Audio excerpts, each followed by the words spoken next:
नमस्कार साथियों, आप देख रहे हैं दैनिक इंडियन टाइम्स कुलदीप दया के साथ। और आज हम पहुंचे हैं गांव मोड़ी में, जो ब्लॉक करीना में आता है, डिस्ट्रिक्ट मेंढरगढ़ में।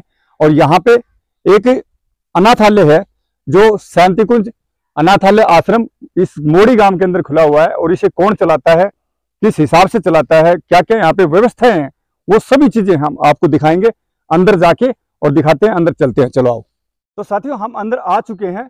और जो मैं आपको ये यहाँ से पीछे जो हाथ करके दिखा रहा हूँ सामने, ये जो बैनर लगा हुआ है, ये इस संस्था की तरफ से जो भी कार्यक्रम किया जाता है, जो भी काम किया जाता है, वो सभी फोटो लगाई हुई हैं, जो गरीब बच्चों को कपड़े वितरण करने की और गरीब बच्चों को शिक्षा देने की, और जो पक्षियों को पानी के स्कोरे वगैरह लगाए जाते हैं, हर प्रकार की इन्होंने अपने पास रिकॉर्ड रखा हुआ है।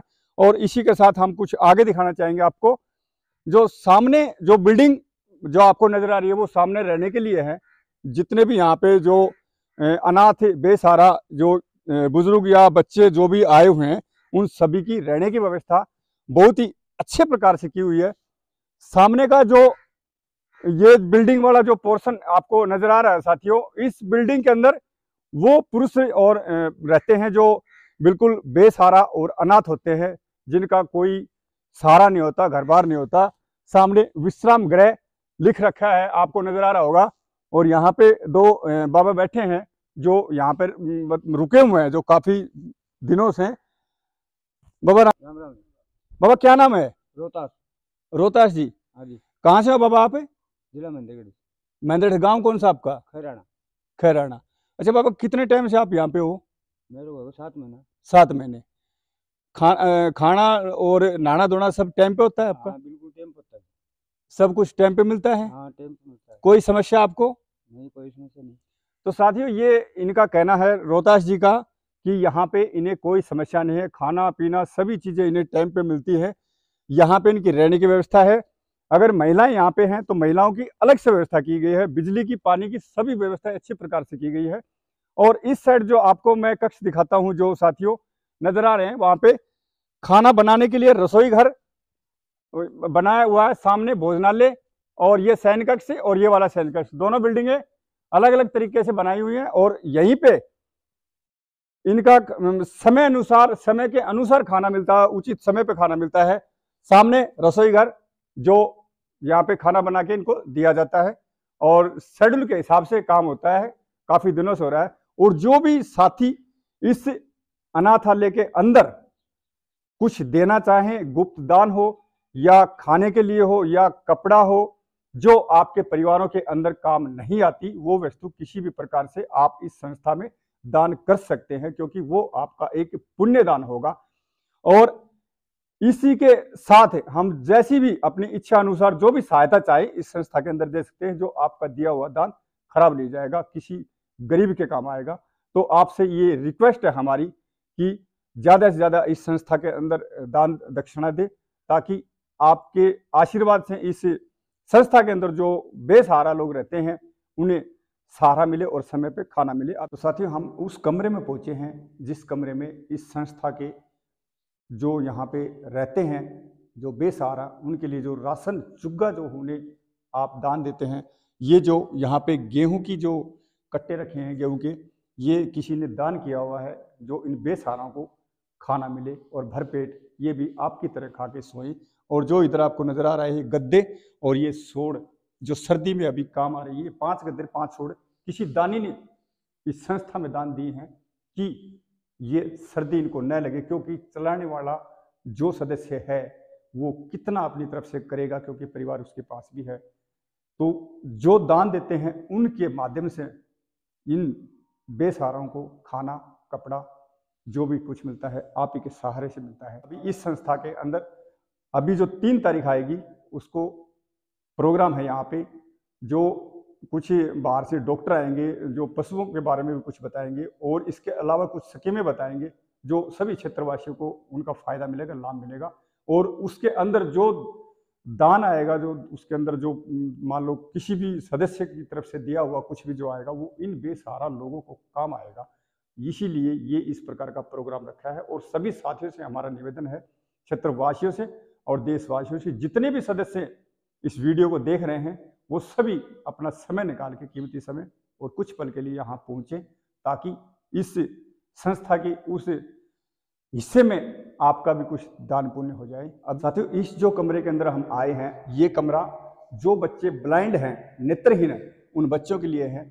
सामने जो आपको मैं दिखाना चाहूँगा, ये जो पेटी है ये और ये ढोलक है, ये उन बच्चों को संगीत सिखाने के लिए है, और जो बच्चे की बचपन से जो नेत्रहीन है उन बच्चों के लिए। और जो ये आपको एक अलमारी खोल के दिखा रहा हूँ, ये उन बच्चों को शिक्षा देने के लिए, पढ़ाने के लिए। साथ ही जो ये आप देख रहे हैं, जो ये सीट आपको दिखा रहा हूँ, यहाँ पे ये हम अगर इस प्रकार से इसको स्क्रैच करते हैं तो वो अक्सर हमें नजर मतलब कि महसूस होते हैं जो लिखा हुआ है इस पे। इनके माध्यम से इन बच्चों को पढ़ाया जाता है। और जो ये पेपर है, इसके ऊपर भी वही चीज़ें हैं जो बारीक अक्षरों में आपको नजर आ रही होंगी। सभी चीज़ें ये उन बच्चों के लिए हैं, सारी शिक्षा ग्रहण करवाने के लिए। जो भी यहाँ पे बच्चे ब्लाइंड है, उन्हीं की व्यवस्था के लिए सभी रखी हैं। जितने भी ये प्लेट वगैरह ही, ये जो मनियों के स्कोर है, ये गिनती के लिए है। एबेकस के जो हैं, ये सभी इस प्रकार से सारी चलती। तो साथियों, हम उस सदस्य के पास पहुंच चुके हैं जो हमारे सामने बैठे हैं, जो इस संस्था के अंदर जितने बेस आ रहे हैं, उनकी दिन रात कड़ी मेहनत से सेवा कर रहे हैं, और इनके साथ कितने सदस्य जुड़े हुए हैं जो इस भागीदारी में हिस्सा बने हुए हैं। सारी बातें आपको इनके मुख से रूबरू करवाते हैं। सर नमस्कार। सबसे पहले भाई साहब कुलदीप भैया जी, आपको नमस्कार, और आपके जितने भी दर्शक हैं जो आपको चैनल से जुड़े हुए हैं, जो साथी हैं, उन सबको मैं तहे दिल से नमस्कार करता हूँ, धन्यवाद करता हूँ कि वो आपसे जुड़ रहे हैं। और मैं आपका भी तहे दिल से धन्यवाद करता हूँ कि आप संस्था की तरफ आए हैं, और इस संस्था पे आपने लगा कि भैया हमें खबर निकालनी है, भैया जो भी है, तो उसके लिए मैं आपको भी और आपकी पूरी टीम को भी धन्यवाद सर। सर, हमारे सुनने में आया था कि काफ़ी सालों से, कुछ समय से आप इस संस्था को चला रहे हैं जी। किस लेवल तक आपने काम किया है, और क्या इस संस्था के अंदर व्यवस्थाएं बना रखी हैं आपने, और कैसे पुरुष और महिलाओं को आप यहाँ रोकते हैं? जी, तो वो आप सदस्य को बताइए, आपको देख रहे हैं। भैया साहब, दुनिया में, इस दुनिया में सब मतलबी लोग हैं, आप देख रहे हैं, लेकिन सभी के सभी भी मतलबी नहीं है। नहीं है। बहुत सारे ऐसे लोग हैं जो अपना जीवन दूसरों के लिए जी रहे हैं, तो उन्हीं में से शायद मैं भी हो सकता है इस श्रेणी में हूँ। अपने लिए जिए तो क्या जिए, दूसरे के लिए जिए तो वही एक जीना है। संघर्ष हम वैसे भी कर रहे हैं जिंदगी में। हम किसी अमीर व्यक्ति की बात कर लेते हैं, टाटा, अंबानी, या बहुत सारे ऐसे मिलियनर्स हैं, लाखों करोड़ों अरबों के मालिक हैं, वो भी दाल रोटी खाते हैं, और हम और एक गरीब लोग हैं, वो भी दाल रोटी खाते हैं। जी सर। और मैं एक बात कहना चाहूँगा आपके चैनल के माध्यम से कि हमने अगर ज़्यादा पैसा कमा लिया तो कहीं ना कहीं हमारे जो औलाद हैं, बच्चे हैं, वो उसका मिसयूज करेंगे, जिसकी वजह से नुकसान होगा भविष्य में। गलत तरीके से पैसा कमाया, उसकी बात है जी। अब बात कर रहे हैं कि अपनी ज़िंदगी में हम भी काम कर रहे हैं, और बस एक ये आस जगी, और कहानी जो काफ़ी लंबी है। काफ़ी समय से हम मार्केट में हैं, दुनिया में घूमते हैं, 15 से 18 साल हो गए। तो हमें मार्केट में, रोडों के ऊपर लोग मिलते थे, तो हृदय में कहीं ना कहीं ये बात छुपी हुई थी कि इनके लिए कुछ किया जाए। सोचते थे, लेकिन वो हकीकत में पिछले 1 साल से आप सबके सहयोग से जी सर, ये हुआ। और पिछले 1 साल से, यानी कि 1 साल हो गया संस्था को चले हुए, इस आश्रम को चले हुए जी। और संस्था है 2015 से चल रही है। तो पहले हम शिक्षा में कार्य करते थे और पर्यावरण पे कार्य करते थे।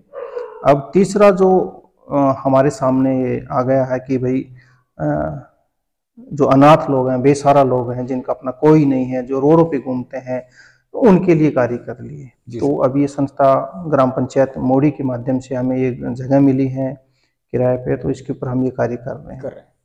तो साथियों, बड़ी सुंदर विचारों से इन्होंने आपको इस संस्था के बारे में बताया है। और एक बात तो इन्होंने बहुत ही अच्छी कही है कि अपने लिए तो सब जीते हैं, दूसरों के लिए जिए उसे जीना कहते हैं। पवन जी की भी कुछ आंखें नम हो गई इस बात को सुन के, और आपको महसूस हो रहा होगा कुछ दिल मेरा भर चुका है, क्योंकि अपने लिए तो हर कोई करता है, दूसरे के लिए करे तब पता चले।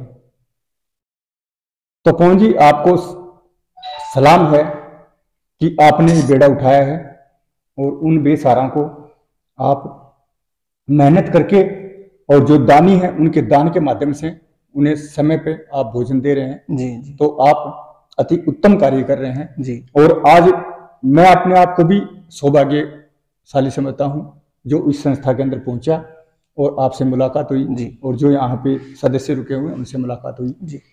इसी के साथ सर मैं आपसे पूछना चाहूँगा, एक सुनने में आया था कि यहाँ पे कोई जैसे आपने कोई प्रोग्राम रखा है अभी आने वाले 2 दिन बाद जी। तो वो किस उपलक्ष्य पे रखा है आपने, बताइएगा। अभी इसी के ऊपर मैं आपको बताना चाहूँगा कि दैया साहब कि जागरूकता होना बहुत ज़रूरी है जी। तो अभी हमने जो चौथा मिशन इसमें शामिल कर लिया है संस्था में, जागरूकता फैलाना। तो पहला स्टेप हमारा उस प्रोग्राम के माध्यम से रहेगा जागरूकता, यानी कि किसानों को और जो पशुपालक है उनके लिए जागरूकता लेके आना। क्या होता है कि बहुत सारी सरकार स्कीम लॉन्च करती है जी सर, तो वो उन तक नहीं पहुंच पाती है या अच्छी उपजाऊ नहीं ले पाते हैं किसान भाई या पशुपालक जो भाई हैं जो डेयरी भी कर रहे हैं या दुधारू पशु हैं, तो वो भी सही अच्छी उनकी देखभाल नहीं कर पाते हैं, काफ़ी सारे रोग भी आ जाते हैं। तो उनके लिए हमने एक किसान संगोष्ठी इस संस्था ने रखी है, 3 तारीख को है। आपके चैनल के माध्यम से बताना चाहूँगा कि ये 10 बजे का कार्यक्रम रखा था, लेकिन हरियाणा सरकार ने अभी 11 बजे 3 तारीख को शपथ ग्रहण समारोह कर दिया सबका। तो ये 3 तारीख को ही है, आप आइएगा, लेकिन हमने इस कार्यक्रम को 2 घंटे लेट कर दिया, 12:15 के आसपास कर दिया, थोड़ा डिले कर दिया जी। पहले वो प्रोग्राम हो जाएगा क्योंकि वो प्रोग्राम लाइव रहेगा 11 बजे, 15-20 मिनट का जो भी रहता है, उसके बाद में फिर ये कार्यक्रम यहाँ पे शुरुआत कर दे। आस पड़ोस के लगभग सभी गाँव के सरपंच यहाँ पे पधारेंगे और उनको और उनके गाँव वाले लोग आएंगे, उनको जानकारी मिलेगी पशुओं की और किसानों को मिलेगी खेती बाड़ी की। साथ में हमारे बीच के अंदर माननीय श्री ओम प्रकाश जी जो राज्य सामाजिकता अधिकारिता राज्य मंत्री हैं, वो पहुंच रहे हैं और वो एक मुख्य अतिथि के तौर पे पहुंच रहे हैं और वो उन काफ़ी सारे गांवों से हमने एक्चुअल में जो गरीब हैं, जो रियल में गरीब हैं, उनको हम लिस्ट वाइज बुला रहे हैं, उनको कंबल वगैरह वितरित करवा रहे हैं। दूसरा इसके अंदर एक हमारे विशिष्ट अतिथि हैं जो 2 कंपनियों के मालिक हैं और विवेकानंद सीनियर सेकेंडरी स्कूल चलाते हैं, वो हमारे विशिष्ट अतिथि हैं। और पार्षद वार्ड नंबर 9 के मुनीपाल जी हैं, डॉक्टर मुनीपाल खैरानी से, वो पहुंच रहे हैं और हमारे सारे अतिथि हैं, सरपंच हैं हमारे गांव के, वो हमारे भी विशिष्ट अतिथि हैं, सम्माननीय अतिथि हैं। आपने एक दान की बात कही थी बीच में जी, तो मैं आपके चैनल के माध्यम से बताना चाहूँगा कि दान आप इस संस्था में करते हो तो 100% आपको आपके दान का रिजल्ट मिलेगा और रिकॉर्ड मिलेगा। आप कभी भी आकर के चेक कर सकते हो, किसी भी तरह का कोई दान करते हो तो आप बाकायदा, अगर आप कोई सामान भी देते हो तो उसकी भी आपको पर्ची मिलती है और आप देख सकते हैं यहाँ पे। क्योंकि मैंने पहले बताया था कि खाने 2 रोटी हैं, इससे ज़्यादा नहीं खाएंगे, नहीं खाएंगे। तो बहुत ही अच्छे जवाब इन्होंने दिए हैं। एक चीज आपने बीच में और पूछा था सर, संस्था में कितने सदस्य हैं जी? तो मैं आपके चैनल के माध्यम से साथियों को, आपके दर्शकों को बताना चाहूँगा कि संस्था का नाम है ICTM सोशल ग्रुप और यही आप ICTM सोशल ग्रुप.in आप सर्च करेंगे वेबसाइट के ऊपर, तो इसके ऊपर काफ़ी सारे साथी हैं जो अपने हरियाणा से हैं, यूपी से हैं, झारखंड से हैं, चंडीगढ़ से हैं, पंजाब से हैं, मतलब अलग अलग जगह से काफ़ी सारे संस्था के साथी हैं। वो सिर्फ जुड़े हुए हैं, न कि उधर से ऐसा कोई डोनेशन वगैरह नहीं, बाकी सिर्फ जुड़े हैं। बाकी फ्यूचर में अभी उनसे भी हम संपर्क करने वाले हैं कि भाई वो कुछ अपने हिसाब किताब से देना चलो। जी जी। तो अति सुंदर जवाब दिया है पवन जी ने। यहाँ पे जो भी वर्क हो रहा है, जो दान दे रहे हैं, उसका हर चीज़ का लेखा जोखा हिसाब आपको अगर देखना चाहें तो कोई भी सदस्य देख सकता है। जो भी आप दान दोगे उसका पुण्य आपको अवश्य मिलेगा। इन्होंने कहा है, वो आपको भी पता है कि हम जो दान करते हैं उसका लाभ हमें अवश्य मिलता है, कुछ समय बीतने के बाद मिलता है, लेकिन मिलता अवश्य है। तो सभी साथी और दर्शक जितने भी इसे देख रहे हैं, इस वीडियो को, यहाँ पे अपना कीमती समय निकाल के जरूर पहुंचे और किसान भाइयों के लिए जो ये यहाँ पे प्रोग्राम रखा गया है, जो पशुपालन करते हैं, और जो यहाँ पे जो टीमें आएंगी वो आपको जागरूक करेंगी और फसल के बारे में जागरूक करेंगी, कुछ उसके बारे में जो मान लो कि कोई बीमारियां होती हैं पशुओं में, या दूध कम देते हैं, या फसल के अंदर कोई कीड़ा वगैरह लगता है, या जो भी चीजें हैं सभी आपको उसकी सूचना यहाँ से आपको प्राप्त होगी। जी, स्टॉल भी लगेंगे यहाँ पे? स्टॉल लगेंगे यहाँ पे अलग अलग, जी पवन जी बता रहे हैं कि स्टॉल लगेंगे अलग अलग से, हर स्टॉल पे अलग अलग आपको स्कीमों की जानकारियां उपलब्ध होंगी जी। तो आप सभी से हमारा निवेदन है कि ज्यादा से ज्यादा संख्या में पहुंच के और यहाँ की शोभा बढ़ाएं, और इन अनाथ जो यहाँ पे जो बच्चे या पुरुष रुके हुए हैं उनको अपना आशीर्वाद, और उसी के साथ ही उस आशीर्वाद का पुण्य आपको मिले। जी, तो मैं आप सभी का तहे दिल से धन्यवाद करता हूँ। इसी प्रकार की लेटेस्ट खबर देखने के लिए आप हमारे चैनल को सब्सक्राइब कीजिएगा, जी। लाइक कीजिएगा। और मैं धन्यवाद करता हूँ कुलदीप जी एक बार फिर से आपका और आपके पूरे दर्शकों का सभी का। और एक अपील है मेरी आप सभी से, जितने भी दर्शक है, कि आपके क्षेत्र के अंदर, आपके गांव में, अड़ोस में, पड़ोस में, जानकारी में, रिश्तेदारी में, कहीं भी कोई भी अनाथ हो, बेसहारा हो, कोई बुजुर्ग ऐसा हो जिनके लिए खाने पीने की व्यवस्था नहीं हो, तो आप हमें बाकायदा से संपर्क कर सकते हैं और यहाँ पे हम बाकायदा उनको बाइज्जत यहाँ पे उनकी पूरी तरह से अच्छी सेवा करेंगे। नमस्कार। नमस्कार।